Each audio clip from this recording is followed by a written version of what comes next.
Bang Novel, yang jelas terungkap di persidangan, motifnya disebutkan oleh kuasa hukum terdakwa, motifnya adalah kesal melihat Novel Baswedan yang mengorbankan bawahannya dalam kasus pencurian sarang burung walet yang menewaskan salah satu tersangka. Kasus sarang burung walet ini terjadi di Bengkulu tahun 2004, yang ketika itu Anda memang masih bertugas sebagai polisi di Polres Bengkulu.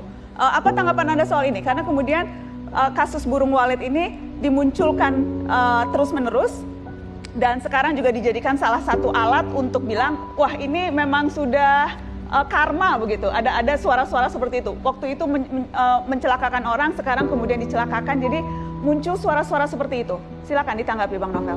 Begini, kalau dikatakan bahwa kasus burung walet saya mengorbankan anggota, tidak ada.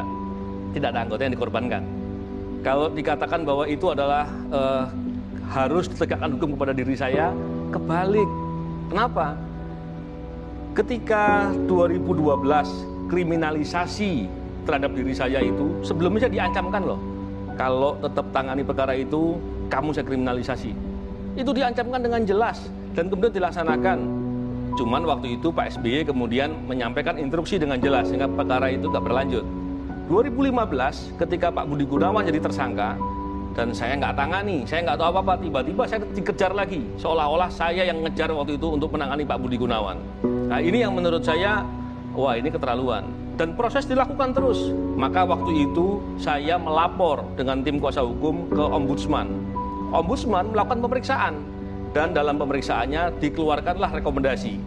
Ingat loh, rekomendasi dari Ombudsman itu mengikat dan harus dilaksanakan. Tapi tidak dilaksanakan. Apa itu?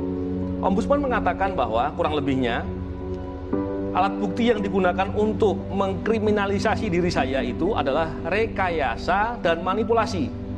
Dan diminta terhadap oknum-oknum yang membuat rekayasa itu agar dibuat investigasi atau disidik pada mereka. Tapi tidak ada yang dilaksanakan. Masa iya orang sudah bekerja benar, diserang, dikerjain, dikriminalisasi, terus harus dihukum dengan perkara kriminalisasi? Kan kebalik, harusnya yang melakukan kriminalisasi itu yang harus diusut. Jadi pola pemikiran ini yang menurut saya sengaja dibuat, tadi saya katakan, upaya untuk memfitnah, mengolok-olok orang yang berjuang memberantas korupsi itu terjadi terus-menerus. Jadi kasus sarang burung walet ini terus muncul setiap kali Anda melakukan hal-hal yang kemudian dinilai bisa mengusik kepentingan pihak-pihak tertentu. Benar, bahkan demo bayaran juga saya dapat beberapa informasi dari tim lapangan yang melihat dan beberapa media mengatakan itu. Saya kira kan keterlaluan. Saya ingin mengklirkan supaya clear betul-betul. Tapi jadi posisi Anda dalam kasus pencurian sarang burung walet ketika itu Anda mengatakan sekarang Anda adalah justru korban rekayasa. Benar. Korban rekayasa. Korban rekayasa. Dan itu dikuatkan oleh putusan Ombudsman. Ya. Saya ingin tunjukkan hasil temuan dan rekomendasi Ombudsman yang kami peroleh.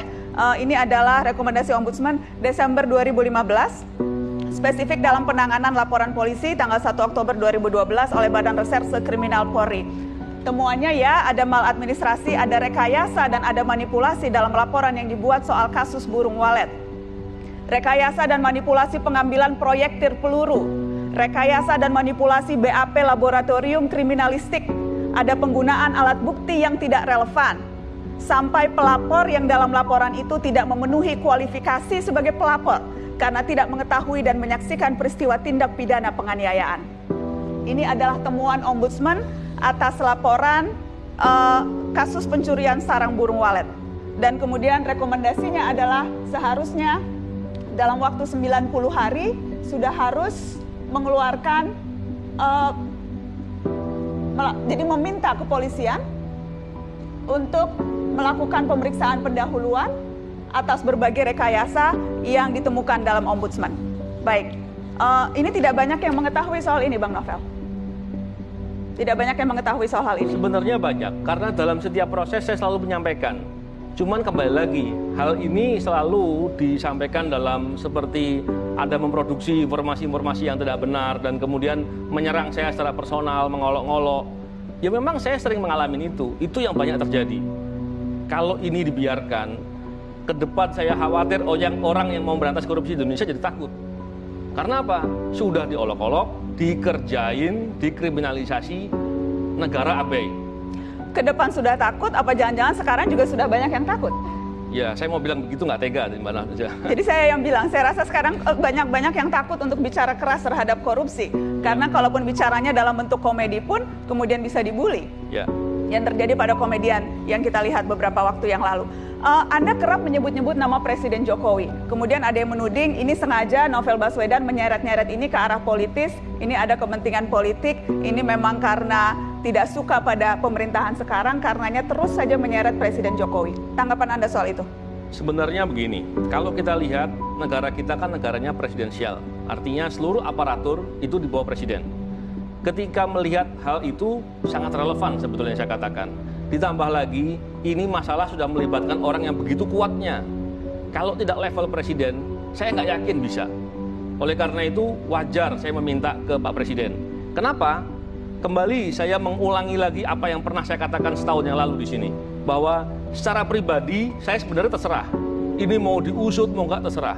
Cuman saya mau katakan bahwa perkara serangan kepada diri saya ini adalah perkara yang tidak berdiri sendiri. Banyak orang-orang KPK yang diserang, lebih dari 10 kasus. Tidak ada satu pun yang diungkap. Bahkan fakta-faktanya sedemikian jelasnya. Kalau begitu sudah terang-terangan, apakah memang negara ini sedang benci dengan upaya berantas korupsi? Ini yang luar biasa, makanya saya meminta kepada Pak Presiden. Saya berharap apabila Pak Presiden bersikap, sehingga akan terlihat, oh iya benar, Pak Presiden ternyata mendukung pemberantasan korupsi. Tapi kalau beliau tidak bersikap, saya khawatir suatu saat nanti justru orang akan melihat seolah-olah Pak Presiden tidak mendukung pemberantasan korupsi. Tapi selama ini kan kita lihat beberapa pernyataan dikeluarkan, kemudian juga akhirnya ada TPGF walaupun memang terlambat. Selalu ada, menurut Anda apa yang kurang dari sikap Presiden Jokowi selama ini? Gini, yang pertama TGPF itu dibuat di bawah Kapolri. Dan itu karena rekomendasi dari Komnas HAM. Bukan karena Pak Presiden yang memerintahkan atau di bawah Pak Presiden sebagaimana yang kami minta agar benar-benar independen. Yang kedua, kalau terkait dengan statement Pak Presiden yang disampaikan beberapa kali, saya ingat sekali Pak Presiden pertama pun bahkan menyikapi dengan sangat baik. Kok ia tidak digubris sama di bawahnya, itu yang saya heran. Apa yang terjadi? Apakah Pak Presiden harus melihat lagi kenapa kok sampai bawahnya tidak melaksanakan apa yang beliau perintahkan? Oleh karena itu, saya sangat wajar meminta itu. Karena apa? Pak Presiden bersikap mengatakan agar diusut terkait dengan perkara saya. Sudah ada 10 lebih perkara terkait dengan orang-orang di KPK. Dan saya yakin rangkaian pelakunya sama. Kelompok pelakunya saya yakin sama. Orang yang begitu kuat yang tadi Anda sebut? Kuat karena dibiarkan. Kalau diusut nggak kuat dia. Kelompok yang sama yang selalu merasa kepentingannya terganggu oleh kerja-kerja yang dilakukan oleh KPK. Benar. Kenapa saya katakan begitu? Saya nggak ingin mengatakan mereka ini kuat sebenarnya. Kenapa? Karena kalau dibilang kuat besar kepala nanti. Mereka harus kita katakan bahwa orang yang berbuat jahat itu nggak ada yang kuat. Sehingga kita harus lihat bahwa ketika ada kejahatan dilakukan terus-menerus menghalangi atau menghambat suatu upaya kebaikan, maka kalau dibiarkan seolah-olah kuat. Oleh karena itu harus direspon agar apa? Agar mereka tidak kuat. Kalau kuat dia akan berbuat lagi nanti. Kelompok gitu. yang kuat ini itu juga kelompok yang menurut Anda mengatur skenario yang sekarang berjalan di proses persidangan? Saya menduga kuat begitu. Konkretnya Bang Novel, apa yang menurut Anda yang Anda harapkan bisa dilakukan Presiden Jokowi pada tahap ini? Karena kan sudah berlangsung nih sidangnya, sudah pledoi. Minggu depan replik, duplik sudah putusan. Ya. Kan Presiden tidak bisa masuk di tengah proses persidangan yang sudah berjalan sedemikian jauh. Ya, saya tentu memahami bahwa proses persidangan, apalagi putusan hakim, tidak boleh diintervensi. Karena semuanya harus berjalan dengan objektif. Sehingga sebenarnya bisa juga dengan melibatkan semua bagian-bagian pengawasan untuk melihat betulkah ada permasalahan di sana. Tapi apabila itu tidak dilakukan juga, sebenarnya bisa dibuat dengan dibentuk tim pencari fakta yang independen di bawah Presiden melihat apakah betul ada persekongkolan semua ini. Begitu juga dengan orang-orang atau insan KPK yang diserang selama ini, dilihat apakah benar permasalahan itu. Agar apa? Agar ke depan tidak orang jadi takut untuk bela negara. Agar tidak orang takut untuk berantas korupsi. Karena kalau itu takut dan dibiarkan berbahaya sekali, Mbak Najwa. Walaupun misalnya sebentar lagi sudah putusan dan kita akan lihat apakah jaksa akan banding atau tidak. Karena kan sekarang kalau sudah masuk proses peradilan ada proses resmi yang memang harus dilewati. Ya. Kalau Bagaimana, Bang Novel? Pada dasarnya, putusan suatu perkara pidana itu tidak bisa kemudian mengkaitkan menjadi putusan di perkara yang lain. Kalau di perkara ini disebut bahwa pelakunya hanya 2 itu saja, tidak berarti harus perkara lain tidak boleh muncul untuk perkara ini. Oleh karena itu, tim gabungan pencari fakta masih relevan untuk dibuat. Kenapa? Faktanya pelakunya bukan cuma itu. Walaupun mungkin persidangannya mengatakan cuma itu, kan kita bisa lihat fakta-fakta kejanggalan yang banyak. Fakta-fakta itu bisa digali dengan tim pencari fakta. Seandainya ternyata negara tidak mau mengurusi perkara saya tidak ada masalah. Oke, perkara saya lupakan, nggak usah diusut. Toh juga saya sudah maafkan, saya sudah terima apa yang terjadi dengan diri saya. Tapi bagaimana dengan kawan-kawan KPK yang selama ini diserang? Ayo itu saja yang diusut. Bukankah tim pencari fakta untuk memeriksa itu juga masih relevan? Itu yang saya maksud. Dan Anda betul-betul akan rela kalau misalnya kasus Anda akhirnya harus selesai di sini dengan tuntutan yang hanya seperti itu, dengan putusan yang hanya seperti itu, dengan berbagai kejanggalan, Anda rela, Bang Novel? Setelah Saya 3 tahun? bukan orang yang suka berbasa-basi. Artinya sejak awal saya biarkan terserah.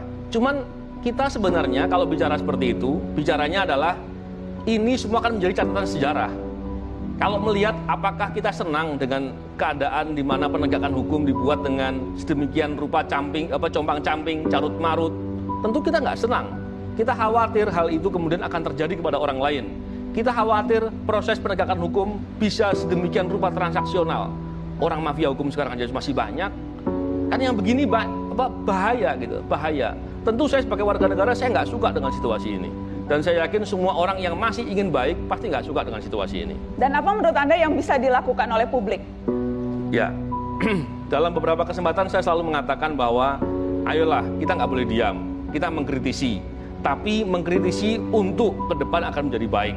Kita dorong agar Pak Presiden benar-benar mau dan punya kekuatan untuk mengambil sikap yang tegas mengusut segala permasalahan yang ada di balik ini.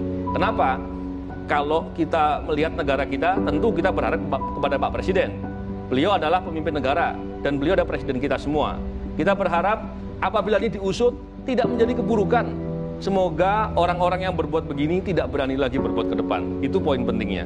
Dan untuk yang memang merasa banyak kejanggalan, melihat memang ini ada yang aneh, bersuara. Ya, penting bersuara, menyampaikan kritis penting. Kalau ini dibiarkan besok walaupun mungkin diganggu. Saya kira kalau kita semua berani menyampaikan, yang mengganggu lama-lama juga takut juga. Kenapa mereka berani sedemikian rupa mengganggu, meneror, melakukan hack dengan beberapa akun-akun medsos dari orang-orang yang mengkritik? Karena orang yang beraninya masih terlalu banyak diam. Tapi kalau yang beraninya menyampaikan dengan terbuka, dengan terang, saya yakin mereka orang-orang yang penakut sebenarnya.